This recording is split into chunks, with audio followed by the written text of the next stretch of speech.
هي الحلقات تحفظني بآيات من القرآن، هي الحلقات تملأني بحب المصطفى العدنان، هي الحلقات تحفظني بآيات من القرآن، هي الحلقات تملأني بحب المصطفى العدنان، وأخلص نيتي دوما لرب واحد ديان بروح ملؤها طهر.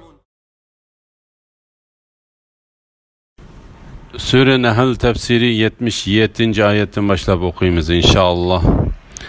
Bismillah, elhamdülillah, ve salatu ve selam ala Resulillah ve ala alihi ve sahbihi ecmain. Esselamu aleyküm ve rahmetullahi ve berekatuhu. Tövende diqqətinizə İbn Kəsir rahimehullah'ın Kur'an-ı Kerim tefsiri Uygurca tercümesi Nahl suresi 77. ayetinden başlayıp okuyumuz inşallah. Euzu billahi mineşşeytanirracim. Asmanlardaki ve zimindeki gaybni bilish Allah'a xasdır. Kıyametnin qayım boluşu ko'zni yumup açıqchilik yoki uningdan tizdir. Allah haqiqatan hamma narsaga qodirdir. Allah sizlarni onanglarning qonidan hech narsani bilmaydigan holatinglar bilan chiqardi. Allah sizlarga shukr qilsin deb quloq, ko'z va yuraklarni ato qildi. Ular qushlarning havoda uchishga bo'ysundirilganligini ko'rmadimi? Ularni havodan tushib ketishdan faqat Allah tutib turdi. Buningda iymon etadigan qavm uchun Allohning birligini ko'rsatadigan nurg'un alomatlar bor. G'aybni va qiyomatning qachon qandoq bo'ladiganligini faqat Alloh taoloning biladiganligi. Alloh taolo bu oyatda o'z ilmining komilligidan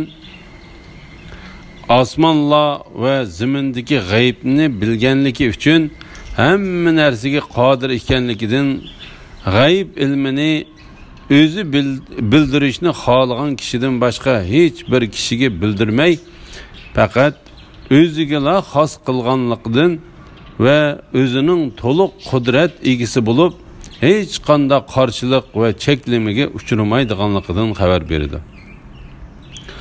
Alloh taolo biror narsani xohlasa uning vujudga kel deydi-da, u shu hamon vujudga keladi.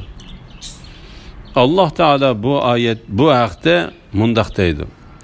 Biror shay'ini yaratmoqchi bo'lsak, bizning amrimiz faqat bir so'zdir. U ko'zni yumib ochganning orliqida o'rinlanadi. Qiyomatning qoyim bo'lishi ko'zni yumib ochqichilik yoki uningdan tizdir. Allah haqiqatan hamma narsaga qodirdir. Allah Teala bu haqda mundaq deydi. Ey insanlar, sizlarning dastlabda yaratilishinglar, o'lgandan keyin terildirilishinglar faqat bir odamning yaratilishi, bir odamning terildirilishiga o'xshaydir. Quloq, ko'z va yurak qatorliqlarning Alloh taolaning ne'matlari ekanligi.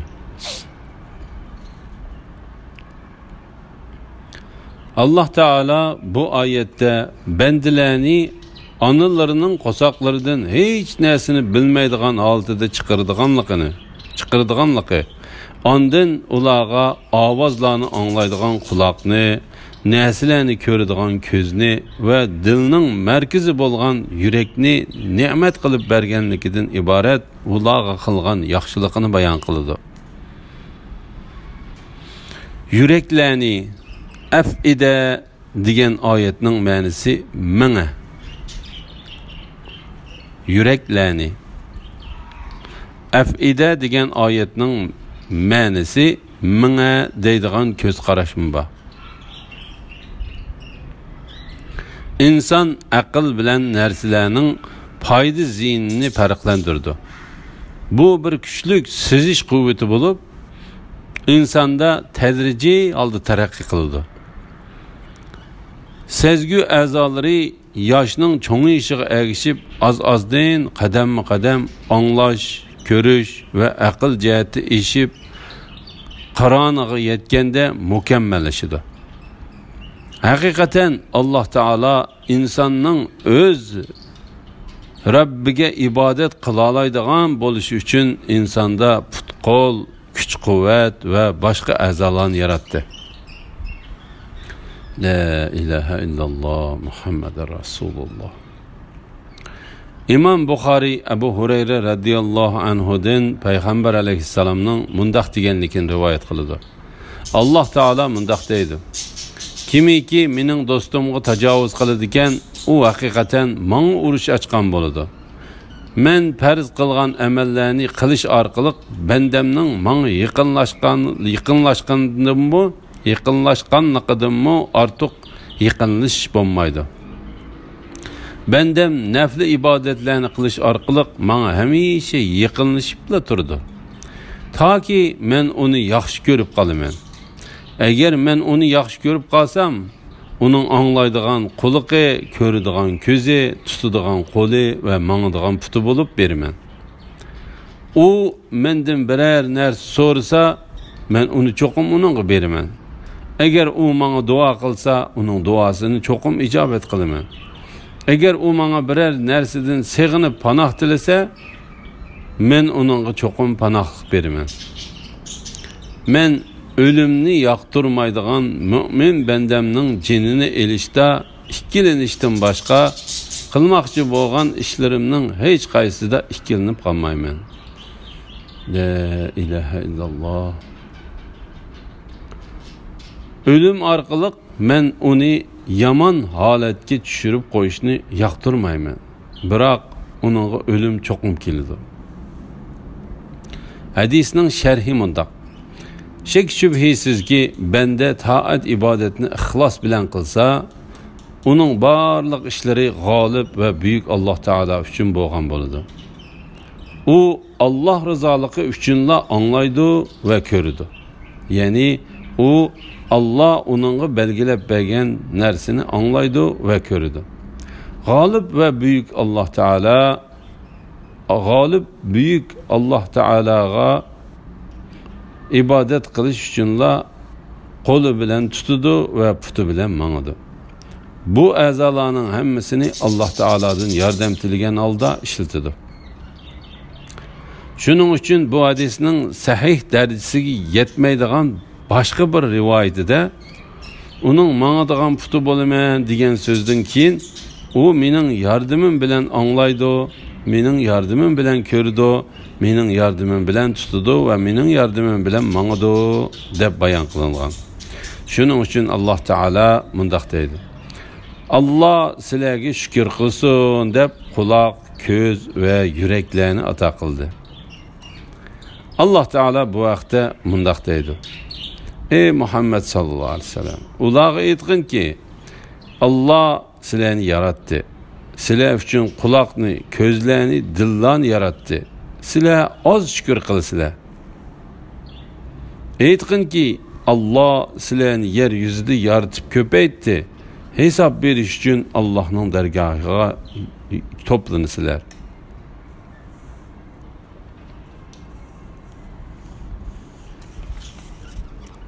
Uchar qushlarning havoda uchishga bo'ysundirilganligidagi alomatlar. Alloh taolo bandilarini osmon zamin orasida uchadigan qushlarning havo bo'shlig'ida ikki qanoti bilan qandoq uchadigan qilganligiga qarab beqishga tavsiya qiladi. Qushlarning havoda tushib ketmasligini faqat Allah subhanahu va taala o'z qudrati bilanla tutib turdi. Allah taolo qushlarni bo'shliqda harakat qilib tura oladigan kuch-quvvatga ega qildi. Havoni qushlarni ko'tarib turadigan va ularning uchishini ravonlashtirib beradigan qilib berdi. Allah taolo bu vaqtda mundaq deydi: Ular qanotlarini yaygan va yiqqan holda ustida uchib ketayotgan qushlarga ibrat ko'zi bilan qaramamdi. qanotlarini kaygan va yiqqan holda ustunlarida uchayotgan qushlarni qanotlarini ochgan va yiqqan chog'da yerga tushib ketishdan faqat Alloh qudrati bilan tutib turdi. Alloh haqiqatan har narsani ko'rib turg'uchidir. Buningda iymon etadigan qavm uchun Allohning birligini ko'rsatadigan nurg'un alomatlar bor.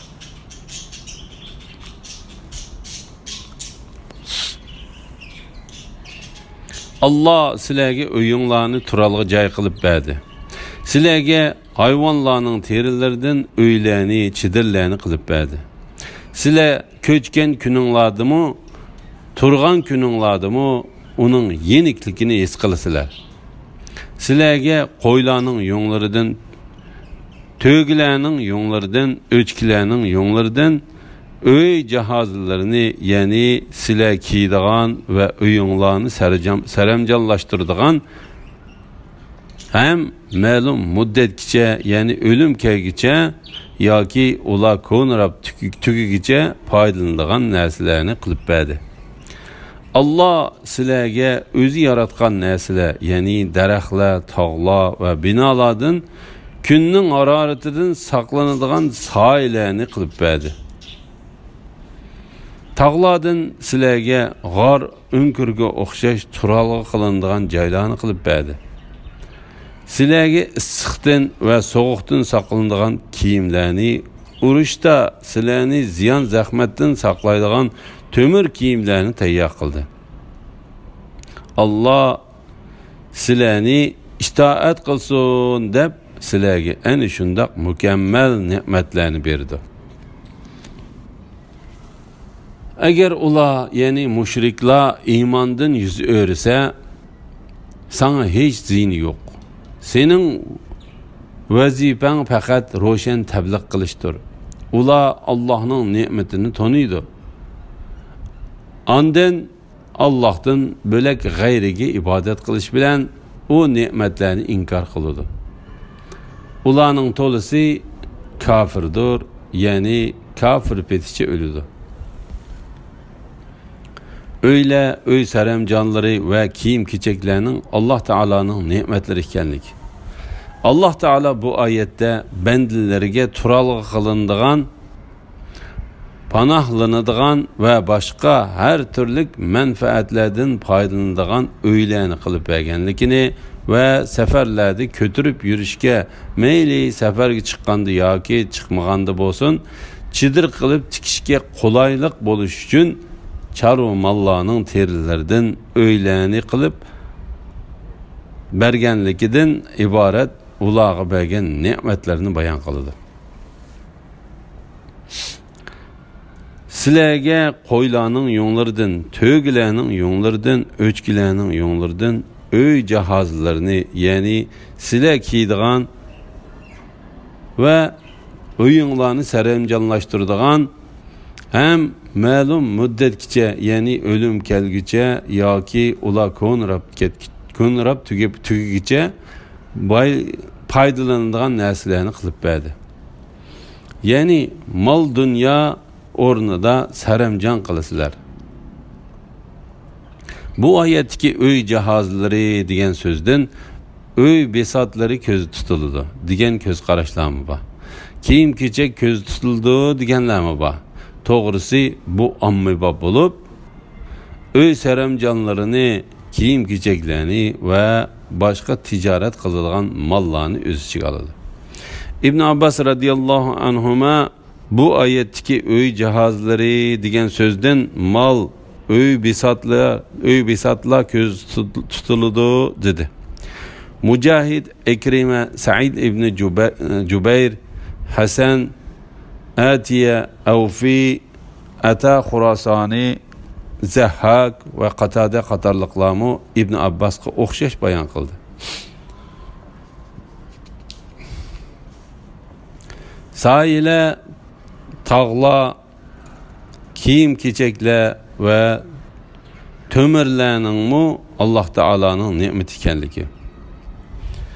Allah sizlarga o'zi yaratgan narsalar, yani daraxtlar, tog'lar ve binolardan Kunning haroratidan saqlanadigan soylarni qilib berdi. Tog'lardan sizlarga g'or o'nkurga o'xshash turalg'i qiladigan joylarni qilib berdi. Sizlarga issiqdan va sovuqdan saqlanadigan kiyimlarni, urushda sizlarni ziyon zahmatdan saqlaydigan tömür kiyimlarni tayyor qildi. Allah sizlarni itoat qilsin deb sizlarga ana shundoq mukammal ne'matlarni berdi. Ya'ni ishinglarda va sizlar muhtoj bo'lgan narsalarda sizlarning Alloh taologa ibodat va itoat qilishinglarda yordam bo'lsin uchun Alloh taolo sizlarga buyruqidek Alloh taolo sizlarga yuqoriqidek in'omlarni qiladi.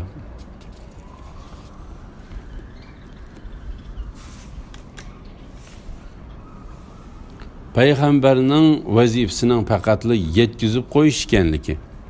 Agar ular, ya'ni mushriklar iymondan yuz o'rsa, ya'ni Alloh taolo ne'matlarni mushundoq ochiq bayon qilgandan keyin ular iymondan yuz o'rsa, sen hech qanday mas'uliyatga tortilmaysan. Sening vazifang faqat ro'shan tabliq qilishdir. Sen payg'ambarlikni ularga yetkizding. Ular Allohning ne'matini tanıydı. Ondan Allohdan bilak g'ayriga ibodat qilish bilan o ne'matlarni inkor qiladi. Ya'ni ular haqiqatan ashu ne'matlarni Alloh taolaning o'z fazli bilan ato qilganligini biladi. Lekin ular bilib turib Alloh taolaning ashu ne'matlarini inkor qiladi va Alloh taolaga boshqasini qo'shib ibodat qiladi. Yordam va rizqini Alloh taoladan kelmay boshqasidan keladi deb e'tiqod qiladi. Ularning to'lisi kofirdir, ya'ni kofir peticha o'ladi.